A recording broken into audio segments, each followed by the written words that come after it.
英語聞き流しリスニング、英語テキストと MP3 ダウンロード、その他の物語はホームページからお聞きいただけます。88thpp.com 88thpp.com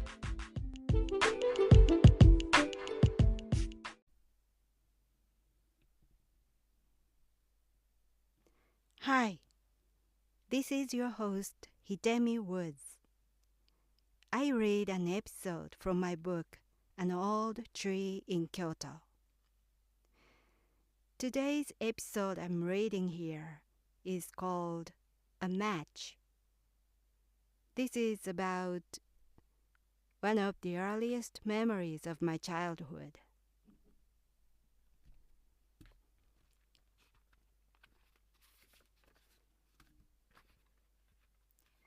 A match.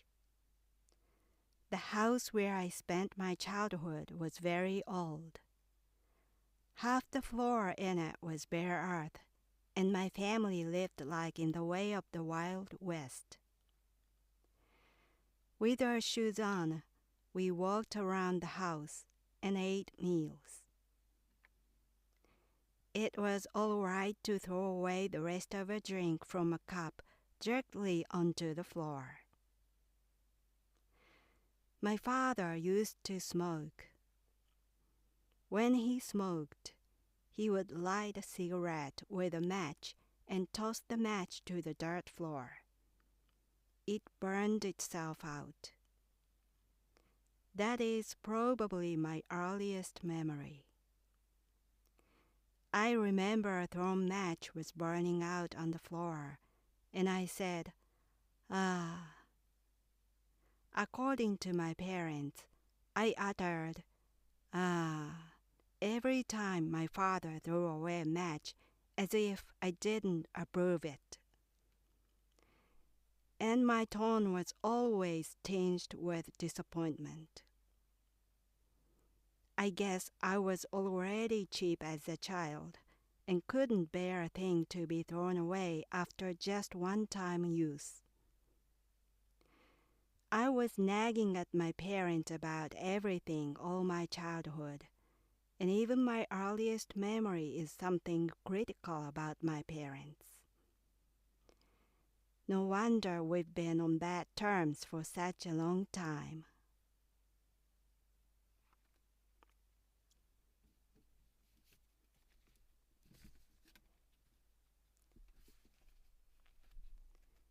This was today's episode.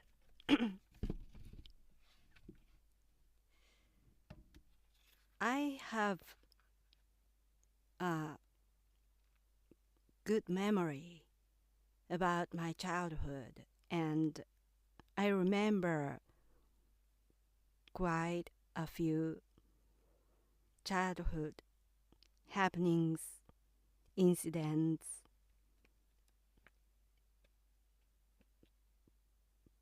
maybe better than others for some reason. My old house stood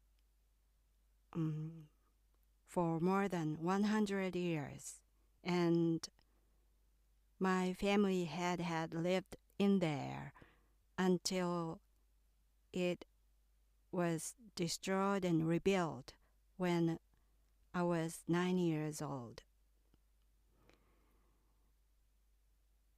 The old house was a single-story house, which was quite big because my family was a farmer, and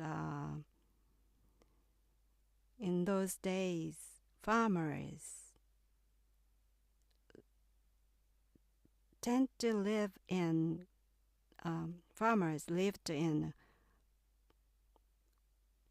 quite a large house, and my family wasn't the exception. and it was a big old wooden single-story house. And the roof was old style roof, which was stone, like roof, and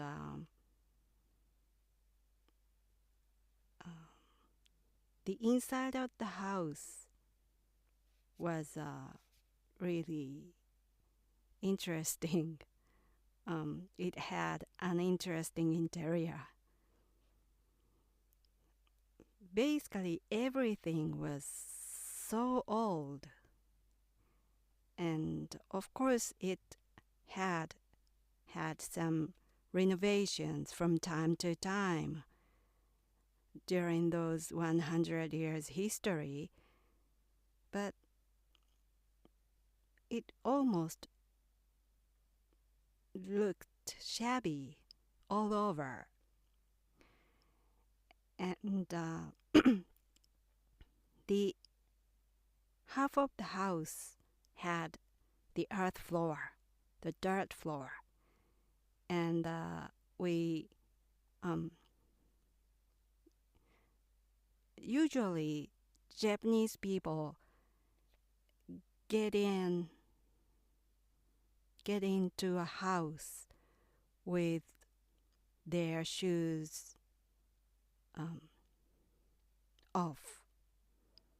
They take off their shoes when they get into a house.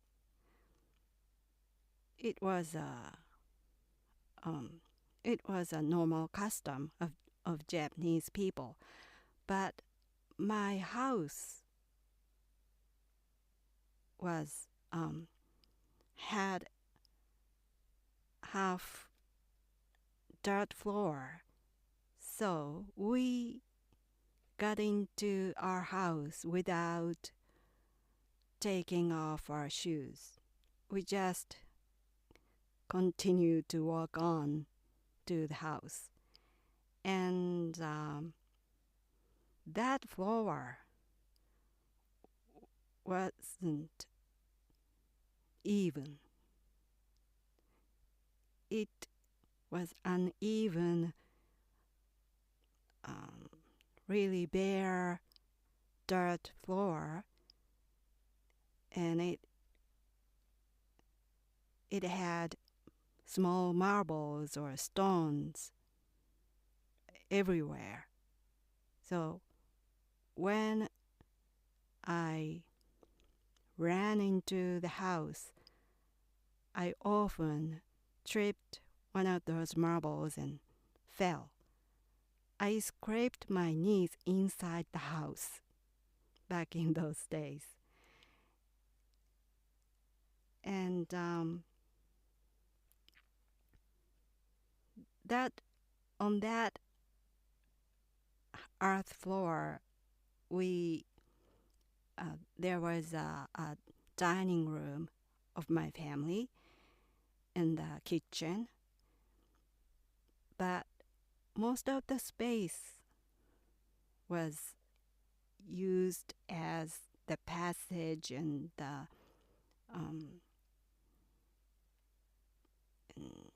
storage space of our farming equipments. And the other half of the house was one step higher, and the floor was boarded and with tatami. Some parts were just boarded, but some had tatami floor. And that part of the house we used as the living room space or our bedrooms and guest rooms.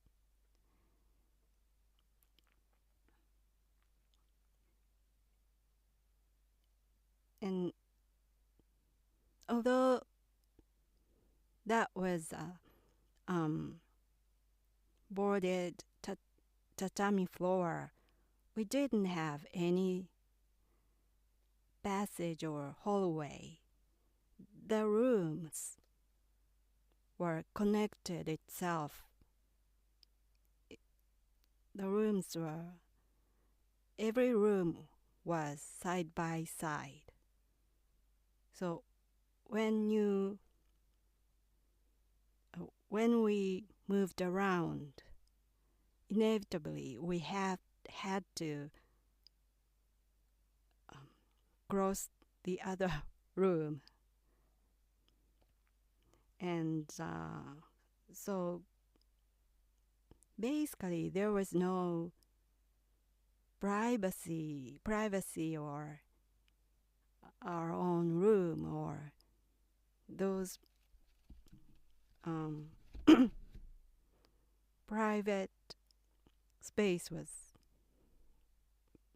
quite limited.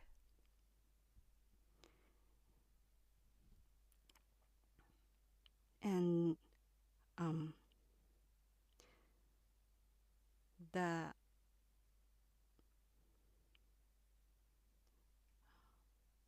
bathroom was on the bathroom was separated by the earth floor passage, and so when we took a bath we had to put a slate of the wooden board as a bridge between the bathroom and the living room. And we crossed the bridge to the bathroom. And when we saw the bridge, we knew the bath was ready. That was a signal. And the toilet was on that boarded floor part of the house, but it was strictly for the guests, not for a family use. Family member used the bathroom that stood on the front yard outside the house. So when it rained, we needed to use umbrella to get to the bathroom.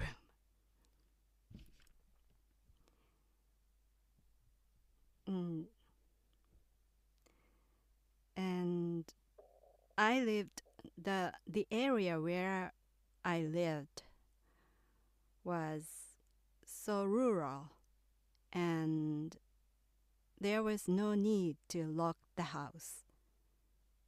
No one in my neighborhood locked their house. It was a common practice of my neighborhood. And so on the front, from the front door and the back door, from the front door to the back door, there was a earth floor passage inside my house. So neighborhood kids were often running through from outside into our front yard and then into our house and exited from the back door of our house, yelling, "Let me pass!" Because it was they used our earth floor part of the house as the shortcut of my small hamlet.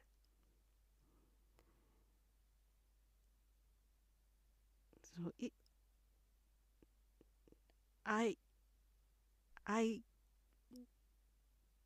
wonder how much you can imagine the old way in which I lived when I was a child.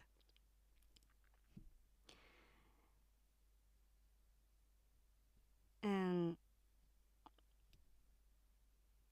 so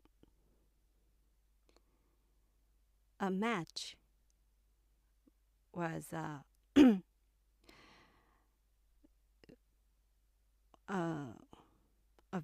vivid memory of my childhood that was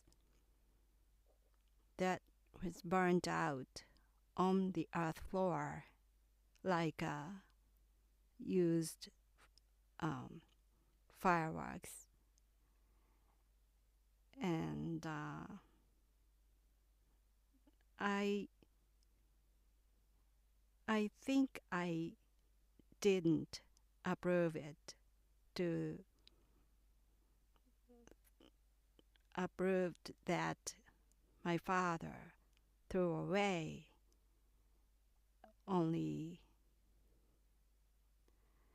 he used it only once and he threw away it. I think I felt it was a big waste.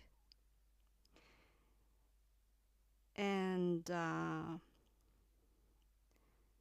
in that young age, I had been already sort of judgmental. And it's not just matches my father used. I was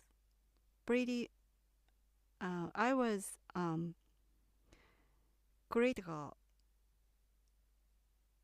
about pretty much anything about what my parents did. Because in my memory, I had no way because my parents did what I couldn't agree with. Everything, almost everything they did was that I couldn't agree with. So from my childhood, I had continued to be a strong critic, strict critic for them.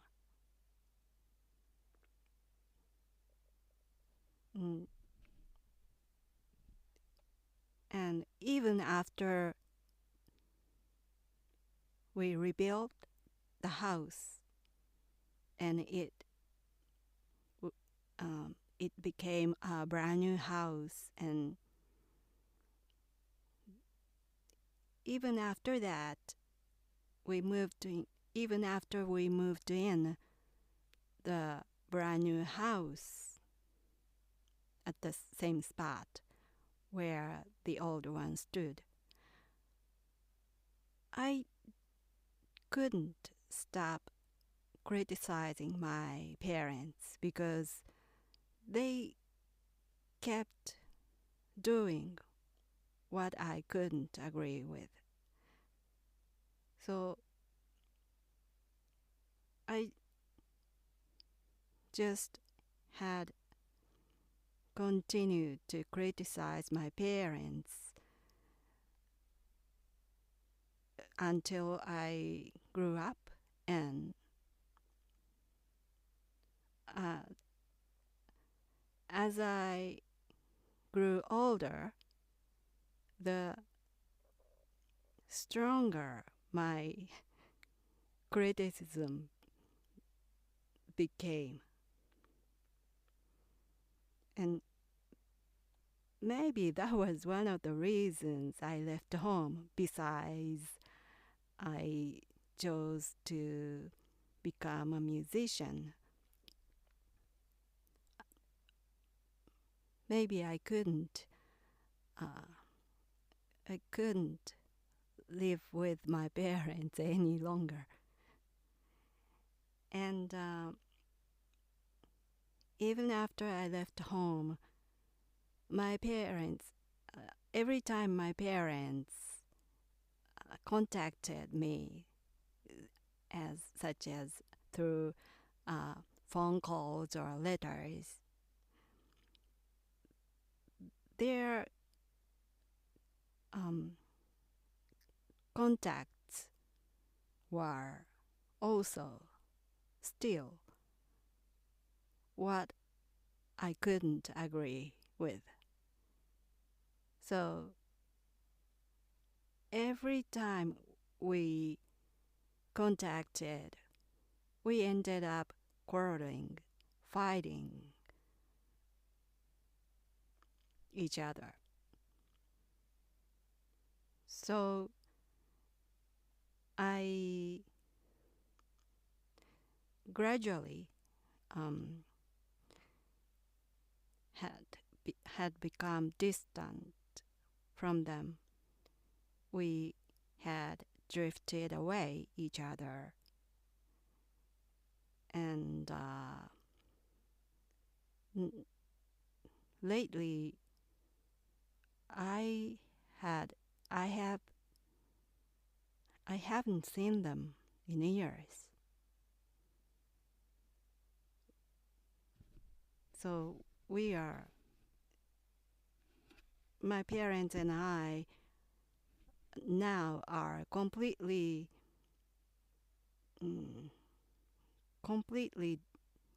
distant and estranged. We are now almost like strangers because we never contacted each other. So I think those matches of my childhood symbolized how my relationship with my parents would go. So matches foretold me, matches hinted me that we would be drifted away completely in the future, because it symbolized how much I disagree with my parents. Well, that's all for today. Thanks for listening. I'm Hidemi Woods. Until next time, take care and be well.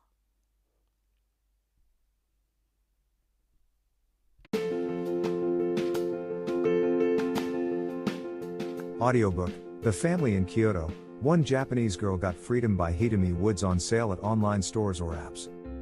Apple Books, Google Play, Audible, 43 available distributors in total.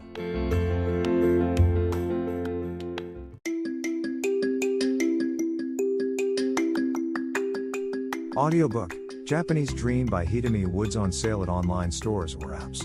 Apple, Audible, Google Play, Nook Audiobooks, 43 available distributors in total.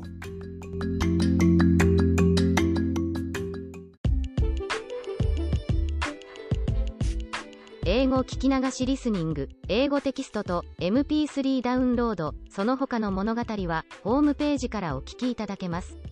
88thpp.com 88thpp.com